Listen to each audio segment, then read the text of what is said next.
एक बार जंगल में एक प्यारी हिरनी रहती थी। वो स्वभाव से बहुत ही चंचल थी।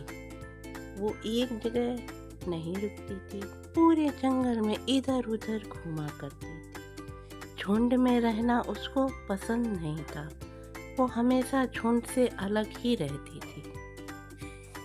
एक दिन घूमते घूमते हिरनी नदी के किनारे आ पहुंची। ओहो, मैं तो बहुत थक गई हूँ। लो, मैं नदी के किनारे भी आ पहुंची। क्यों ना अब मैं थोड़ा सा पानी पी लूं और थोड़ा सा आराम कर लूं, मुझे अच्छा लगेगा। अभी वो पानी पीने का सोच ही रही थी, तभी उसे पास के पेड़ के पास एक सरसराहट सी सुनाई दी। वो चौकन्ना हो गई। उसने ध्यान से देखा तो पेड़ के पीछे एक शिकारी छुपा हुआ था। शिकारी हिरन की ओर निशाना किए हुए था और उसको मारने ही वाला था। ओ नहीं, ये शिकारी तो मुझे मार देगा। अब मैं इससे कैसे बचूं? हे भगवान! ऐसा कह के उसने तेज से भागना शुरू कर दिया। हिरनी अब तेज से भाग रही थी और शिकारी भी उधर उसके पीछे से भागने लगा। शिकारी पूरी तरह से कोशिश कर रहा था कि कैसे भी करके वो हिरनी का शिकार कर ले। हिरनी शिकारी से बचते हुए जंगल की ओर भागी चली जा रही थी।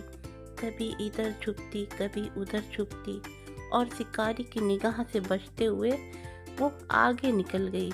शिकारी उसको देख नहीं पाया। तभी हिरनी एक मक्के के खेत के पास आ गई और सोचने लगी, क्यों ना इस मक्के के खेत में छुप जाया जाए। अभी वो ऐसा सोचते सोचते उस मक्के के खेत में घुस गई और छिप गई। तभी उसको ढूंढते ढूंढते शिकारी वहां आ गया और वो कहने लगा, इतनी देर से मैं उस हिरन का पीछा कर रहा हूँ। अचानक आंखों से ओझल हो गया। पता नहीं कहाँ छिप गया है वो हिरन। क्या करूँ? इधर उधर ढूंढ लेता हूँ, कहीं ऐसा तो नहीं इस मक्के के खेत में ही छुप गया हो। अरे, अगर आज वो हिरन नहीं मिला तो आज घर खाली हाथ ही जाना पड़ेगा। ऐसा कह के वो शिकारी हिरन को इधर उधर ढूंढने लगता है। उधर हिरन कहता है, ओहो, लगता है शिकारी चला गया।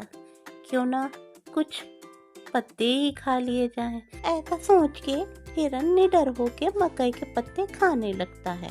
उसके पत्ते खाने से कुछ आवाज होती है जो कि शिकारी सुन लेता है। शायद वो हिरनी इस मकई के खेत में छुपी बैठी है। शिकारी समय ना नष्ट करते हुए उस दिशा में तीर चला देता है।